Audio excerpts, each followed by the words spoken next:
They said it was just a shack, wind-worn, lopsided, forgotten like the woman who lived in it. But that cabin held more than firewood and dust.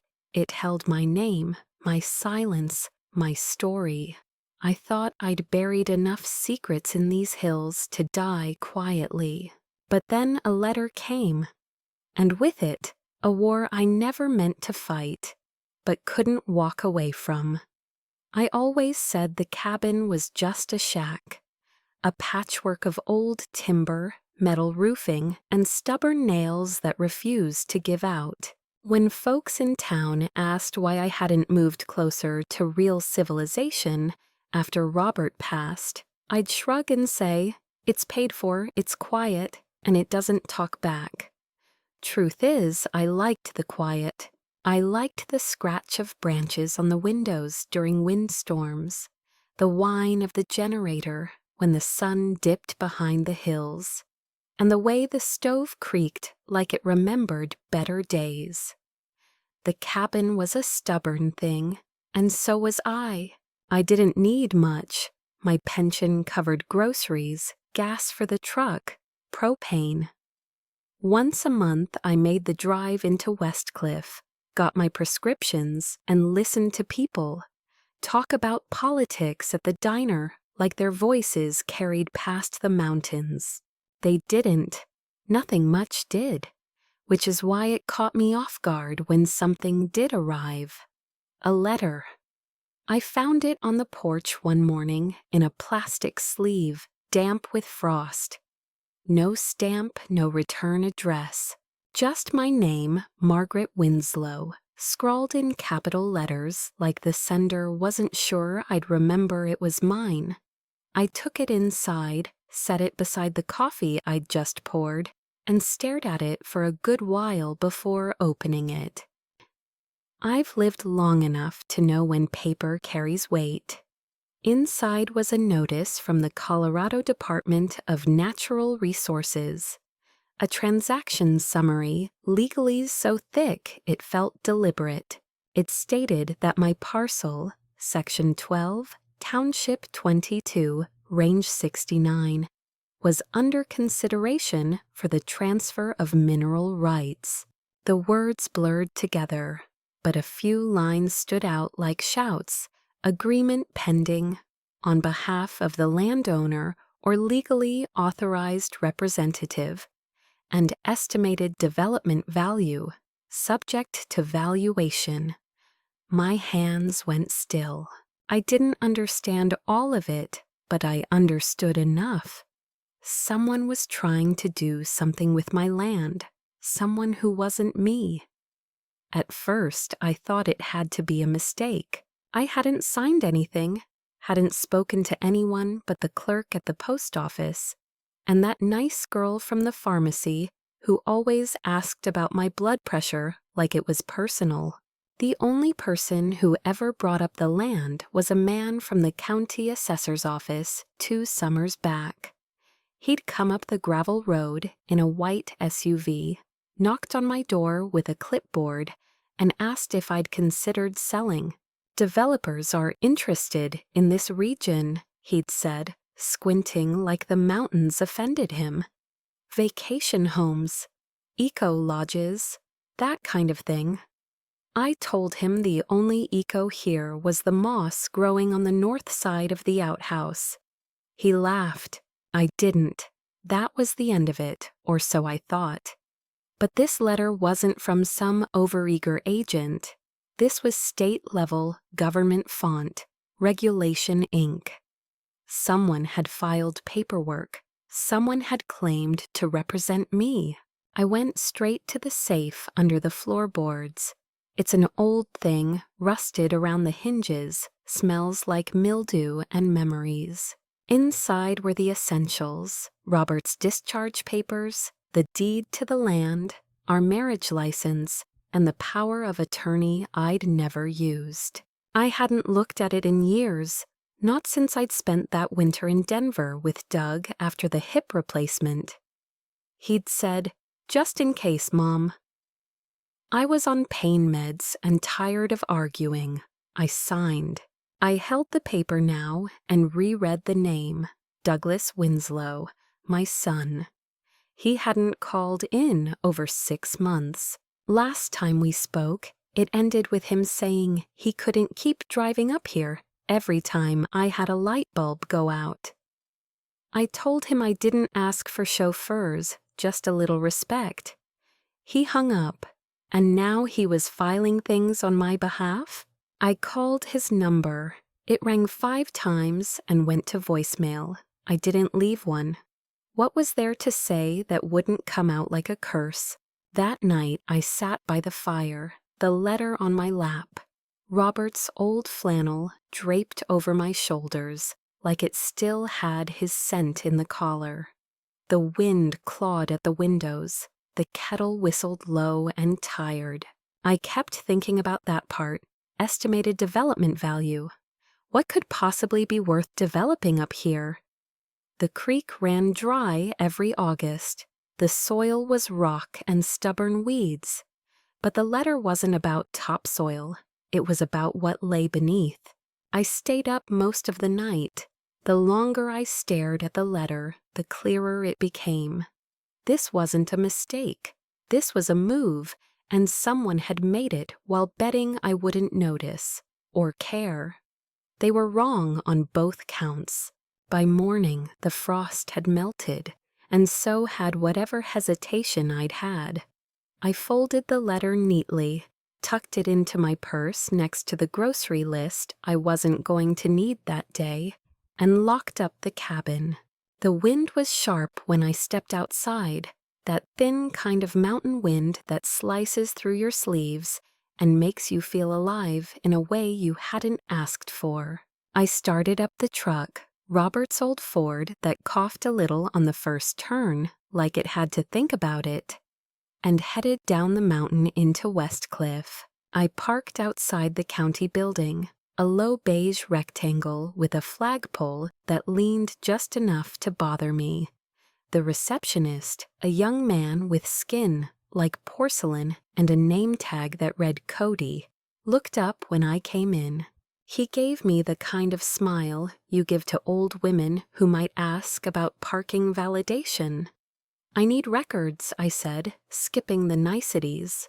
Property ones, Margaret Winslow, Section 12, Township 22, Range 69. He blinked, fingers tapping on the keyboard. Sure thing, ma'am. Just a sec. He chewed the inside of his cheek as he clicked around, then frowned. Looks like there was a filing last month. Mineral lease transfer. I didn't sit. To who? Says Mountain Core Resources, LLC. Agent listed is D. Winslow. He looked up. That your son? I didn't answer him. He printed the page, slid it across the desk like it might bite. I read every line. The lease agreement was signed under authority of a power of attorney, executed 2 years ago. Expiration none. Scope broad. Doug had covered everything from bank access to real estate management. Can I see the original documents? I asked. He hesitated. They're scanned into the system. But I can request certified copies. Takes a few days. I pressed 2 fingers to the counter. Who processed the filing? Cody checked. A clerk named Ramona Gilliam, Tuesdays and Thursdays. She's in today. Room 208. I found Ramona down a dim hallway that smelled like cleaning product and unresolved tension. She wore glasses on a chain and a sweater that looked hand-knit, maybe by someone with more ambition than talent. You processed a lease for my property, I said without preamble. I didn't sign anything. I didn't authorize it. She blinked slowly, pushing her glasses up the bridge of her nose. Your name is on the power of attorney. The signature on the lease matches the records. Your son presented proper ID. Did you confirm with me directly? We're not required to if the POA is valid. He had notarized copies. Everything was in order. She paused, then added, "You can file an objection, of course. Within 30 days of execution." How many days ago? She glanced at the system. 21. 9 days. That was all I had left. I drove straight home without stopping, the road blurring at the edges from the heat of my anger. Once inside, I pulled out the paperwork from the safe again. Every brittle page that tied my name to that land. It was all there. Deed from 78, notarized wills, tax receipts, the power of attorney.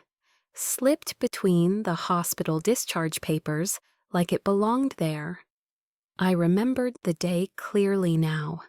The way my vision doubled from anesthesia. Doug standing beside the bed, smiling too wide. "Just a precaution," he'd said. "You're not dying or anything." And I'd signed because it was easier than arguing, easier than being accused of making a fuss. Now I was paying the price for that ease. I called Don Schaefer next, my neighbor down the ridge, retired lawyer, sharp as a tack and twice as stubborn. He didn't answer, so I left a message. "It's Margaret. I need to talk to you. It's legal." He showed up on my porch 2 hours later with a thermos of coffee and his old leather briefcase. I told him everything while we sat at my kitchen table, the letter between us like it had teeth. He read it slowly, twice. If the signature on the lease is genuine and the POA is valid, it'll be uphill, but not impossible. I didn't know what I was signing. I was drugged. We can argue lack of capacity, but we'll need a witness, medical records. Anyone who can say you weren't fit to consent. I stared at the window, where the snow line had crept down the mountainside like a warning. "Do you think they'll back off if I file the objection?" Don shook his head. "No. If they've filed, they've already sold something. You're just the last loose end." That night, I lit the fire early. I didn't make dinner. Just poured a glass of bourbon and let the heat of it keep me steady. I reread the lease papers, every cold word of it. Doug's name printed beneath mine, as if we shared something more than blood. When I finally shut off the lamp, I left the lease on the table. I didn't need to see it anymore to remember. Tomorrow I'd file the objection. I'd find my hospital records. I'd make the calls I had to make because they thought I wouldn't notice. And then when I did, they thought I wouldn't fight. But they were wrong again. The courthouse was colder than I remembered. Or maybe it was just me, old bones and a stomach full of nerves. I filed the objection first thing in the morning, wearing Robert's coat because it still made me feel armored. The clerk took my paperwork with the kind of tired efficiency that tells you they've seen worse and stopped caring. She stamped the forms, gave me a copy, and told me the petition would be reviewed within 10 business days. I nodded, took my folder, and walked out into the wind like it owed me something. Don had already requested my hospital records. He said the key was proving I wasn't competent to sign that power of attorney when Doug shoved it in front of me. If we can invalidate that, everything that came after it falls like dominoes, he explained. But we've got to move. Fast I could hear the strain in his voice, that lawyer tension that only comes out when the law might lose to greed. 2 days later, Doug came up the mountain. I saw his car before I saw him. The same silver SUV he'd been driving for years, tires kicking gravel as it climbed the hill to my cabin. He didn't knock, just opened the door like he owned the place. and walked in with a smile that tried to pass for warmth. "Hey, Mom," he said. "You look good." I didn't move from the chair by the window. "You signed my name." He sighed like I was a child who'd asked why the sky was blue. "You gave me the authority. You signed the POA. You don't remember?" "I remember morphine. I remember surgery. I remember you asking for my signature while I could barely lift a spoon." He rubbed the back of his neck. "Look, I didn't want to do this behind your back. I tried to call, but I wouldn't have said yes." He didn't deny it.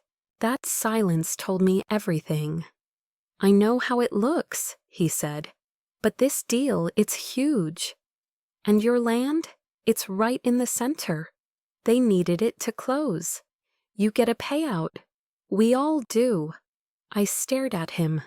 "What payout?" He paused. "They're offering you $150,000 just for being cooperative. Tax-free." I almost laughed. "That's not even a down payment on the damage you've done." Doug turned toward the door. "There's someone I want you to meet."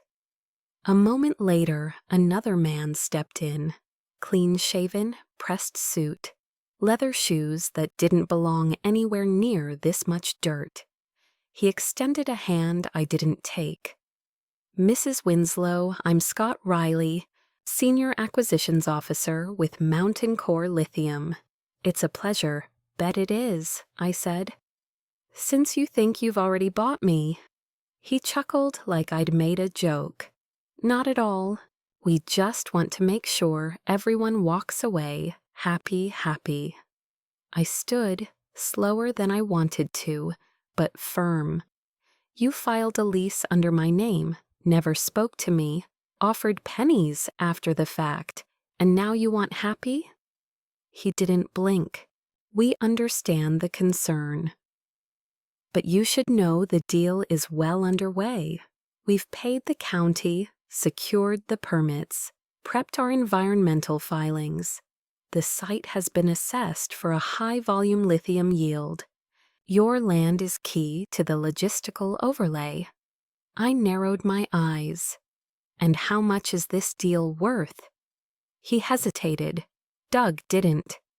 "$137 million, my son said." That number hit harder than any punch. I felt the blood rise in my ears, hot and bitter. "You stole my name," I said, "to get a cut of $137 million." Doug held up his hands. "Mom, it's not just me. It's a group deal, 11 parcels. You're just one of them." I stepped closer, my voice low. "But mine's the spine, isn't it?" Scott nodded. "Yours connects the access road to the processing facility. Without it, we'd need to reroute. Costly. Delays. You understand I did." I understood better than he wanted. I pointed to the door. "You have 5 seconds to leave my house." Doug looked like he might argue. Scott didn't. He turned and walked out, like he'd known it was coming. Doug lingered. "You don't have to fight this." "We can still make it easy." I stared at him. "For who?" He didn't answer, just followed Scott back to the SUV, the door slamming harder than it needed to. I stood there a long time after they left, staring at the road, watching the dust settle. 137 million. And they thought I'd take a consolation prize. Later that night, Don came by with news. He'd found the article. Mountain Core had filed its financial disclosures. My parcel was mentioned obliquely as the linchpin. Without it, nothing moved. No drills, no roads, no production. "So what do we do?" I asked. Don sipped his coffee. "We go public." I nodded. "Good. Let's make them wish they'd left me and my shack alone." The first thing I did the next morning was call the local paper, not because I thought they'd care. Frankly, I figured they'd tell me it wasn't their jurisdiction or suggest writing a letter to the editor, but because Dawn said it would leave a public record. I spoke with a receptionist who transferred me twice before a young voice with a clipped, tired cadence came on the line. Westcliff County Ledger, Danielle Holt speaking. I told her who I was. Told her I wasn't interested in press for the sake of attention. Told her I'd been taken advantage of, legally mugged, and if that didn't qualify as news, I didn't know what did. She asked to meet that afternoon. Danielle looked barely old enough to rent a car, but she had the eyes of someone who'd seen things people tried to keep hidden. She brought a notebook, a recorder, and a backpack slung over one shoulder like she'd just come from class. We sat on my porch. She didn't interrupt once, just nodded, scribbled, and asked the kind of questions that proved she'd been listening. Do you have the documents? I gave her copies, everything Dawn had printed for me, everything I'd pulled from the safe. The lease with Doug's signature, the power of attorney from the hospital, the letter from Mountain Core. I even handed her a photo of me in the hospital bed, tubes in my arms, eyes glassy. Doug standing beside me, smiling. Danielle raised an eyebrow. May I include this? Please do. 2 days later, the article ran. Front page, big black headline. The woman they couldn't erase. My name in bold. My cabin, grainy and leaning, printed above the fold, like it had finally earned the dignity of a face. Danielle had done her homework. She'd interviewed Dawn, dug into county filings, and found at least 3 other elderly landowners who'd sold under what she politely called questionable circumstances. I went into town that morning, half expecting glares. Instead, the woman at the post office gave me a nod and an extra roll of stamps. The cashier at the co-op didn't charge me for the coffee, and outside the courthouse, a man I didn't recognize, a rancher type, with sun-stained skin and eyes like old stone, tipped his hat and said, "Good for you, ma'am." That night, the calls started. The first was from a law firm in Boulder, a woman named Patrice, with a voice like a courtroom and boots on the ground, said she'd read the article and wanted to talk. We've been tracking Mountain Core's acquisitions for months, she said. Your case could be precedent-setting. We'll represent you pro bono if you're willing to fight this beyond the county. I'm already fighting, I told her. I just didn't know I had an army. She laughed. Now you do. Within the week, Patrice and her team filed a formal injunction. They also filed a civil suit, not just against Mountain Core, but against the county office that had processed Doug's paperwork without verification. Dawn sat in the back of the room during the filing, arms crossed like a proud grandfather. Afterward, he leaned in and muttered, "Told you you'd stir the hornet's nest." It wasn't just lawyers.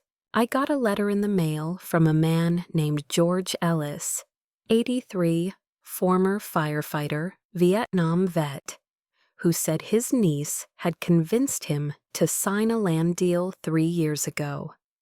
He hadn't seen a dime. "If you're standing up," he wrote, "I'll stand behind you." Then came Sylvia Caldwell, 78, whose son sold her mineral rights to a ski resort group, and a widower named Arthur, whose memory was going but remembered enough to know he hadn't meant to sell his back pasture to a drilling firm. They came like wind through dry grass, quiet at first, then impossible to ignore. Mountain Core tried to discredit me. Their PR team released a statement calling the article inflammatory and my claims a regrettable mischaracterization driven by confusion and memory issues. I read that line 3 times. Then I picked up the phone and called Danielle. They think I'm senile. She paused. Would you like to respond officially? No, I said. I'd like to respond loudly. We did a second article, this one with video. Danielle brought a camera crew. I sat in my kitchen in full view of the safe, the documents, the timeline pinned up on the wall like a caseboard. She asked questions. I answered clearly, slowly, like someone who'd been underestimated one too many times. That video hit a nerve. Over 200,000 views in the first week. Mountain Core went silent. Doug, however, did not. He called late one night. I almost didn't answer. You're destroying us, he said, voice low, like he was trying not to wake someone. You're making this impossible. I said nothing. We needed that money, Mom. You live in a shack. You burn firewood to stay warm.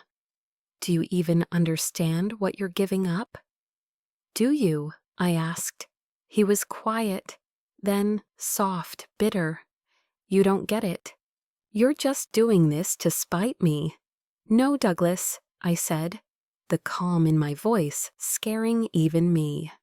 I'm doing it to remember who I am, and to make sure you don't forget it again. He hung up. I didn't cry. I didn't pour a drink. I just stood by the window, looking out at the trees, black against the sky. My land, my name, my fight. They thought I'd be easy to silence. Turns out I've got a lot more to say. The courthouse was packed. Not like the movies, not with gasps and gallery whispers, but packed in that tight, quiet way that tells you people care more than they're willing to admit. Locals, a few journalists, some older folks, who looked like they'd brought their own grudges. I sat at the front, beside Patrice, dressed in my best coat and a brooch that used to belong to Robert's mother. Not because I wanted to impress the judge, but because I wanted to look like someone who knew what dignity was. Mountain Core's attorneys were everything you'd expect. 3-piece suits, gleaming tablets, haircuts that probably had agents. They barely looked at me. Doug, though, couldn't keep his eyes off me. He sat behind their table, hands folded, jaw tight. His tie was too loud for a courtroom. The judge was an older man named Herman Platt. Thick glasses, thinner patience. He opened with a sigh and a review of the filings. Patrice stood first, calm, precise, cutting without raising her voice. She outlined the facts. The power of attorney was signed under questionable capacity. The lease was executed without direct consent. The landowner, the actual living, breathing landowner, had filed a legal objection within the allowable time frame. Then it was their turn. Mountain Core's lead attorney, a man named Franklin White, started with a smile that didn't reach his eyes. This case, Your Honor, is not about fraud. It's about family miscommunication. A mother who, perhaps due to age or health, misunderstood the nature of a legal agreement, granted willingly years ago. He said age the way some people say cancer, like it explained everything. I kept my hands folded in my lap. I didn't twitch. Not once. They called witnesses, 2 county officials who'd processed the lease. They testified the documents were clean. Then a notary who claimed to have witnessed the power of attorney. She looked nervous when Patrice questioned her signature log. Apparently, she didn't remember me. Convenient. Then they tried to bring in the medical angle. A consultant, paid, no doubt, claimed my hospital chart didn't explicitly state I was mentally impaired. There is no direct language noting diminished capacity, he said. Only standard post-operative sedation. Patrice stood. Would you say most patients on morphine after surgery are capable of making complex legal decisions? He hesitated. Not typically. And would you advise your mother to sign financial documents while recovering from anesthesia? That got a few muffled laughs.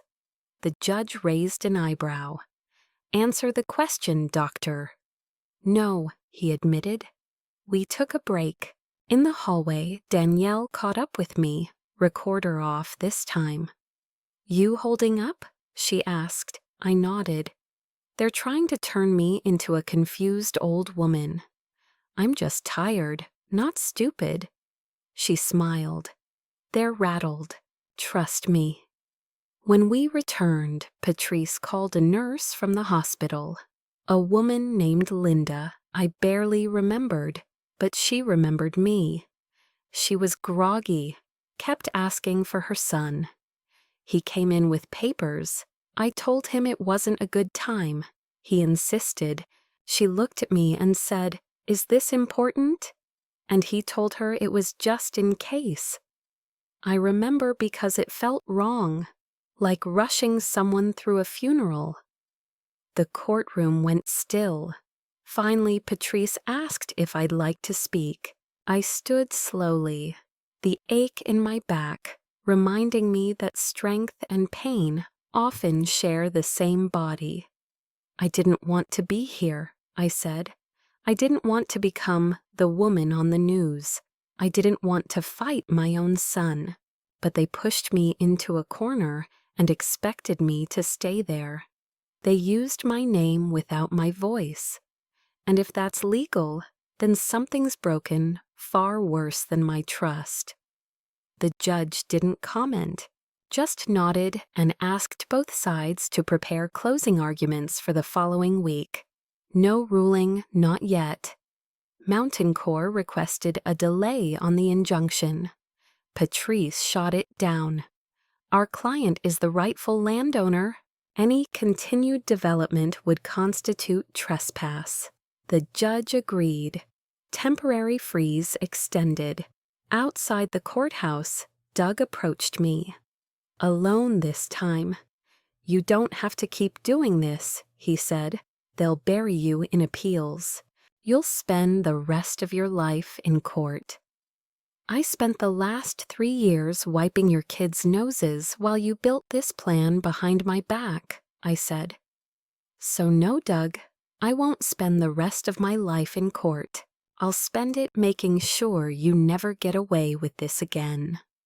He opened his mouth, closed it, and walked away. That night, I stood outside the cabin, looking up at the stars, clearer than I'd seen them in weeks. No helicopters, no bulldozers, just wind and the creak of the porch, still mine. I wasn't naive. I knew we hadn't won yet. But for the first time in months, I felt something I hadn't dared let in. The shape of a future they hadn't written for me. The ruling came on a Tuesday. I'd just brought in a load of firewood when Don pulled up. Gravel crunching under his tires like the sound of an answer. He didn't even get out of the truck, just waved the court order from the window with a grin that made him look 10 years younger. The judge ruled in your favor, he said. Power of attorney nullified. Lease declared invalid due to lack of informed consent. You're whole again, Margaret. I took the paper with shaking hands. The text blurred, but I didn't need to read every word. I just needed to see the part that said, "The plaintiff retains full rights to the property. Mine, still mine." That night, the fire burned warmer. I let myself sit with it, really sit. The relief didn't feel like victory. It felt like survival.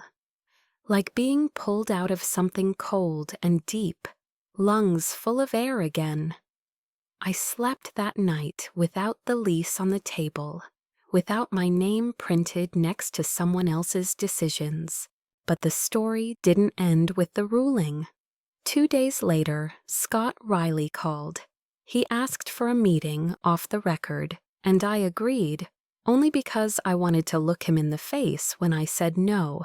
He arrived at the cabin wearing hiking boots this time, trying hard to look humble. Same tight smile, same soft voice. "We respect the court's decision," he said.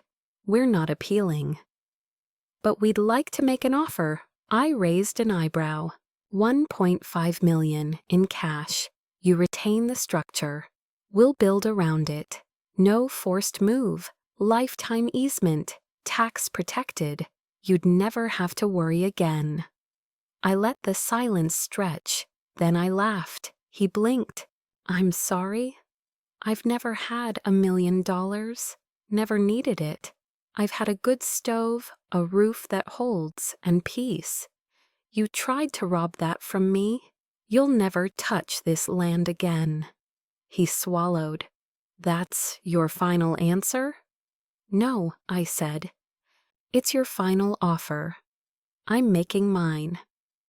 Within a week, I had a new lawyer, one who specialized in land conservation and nonprofit structuring.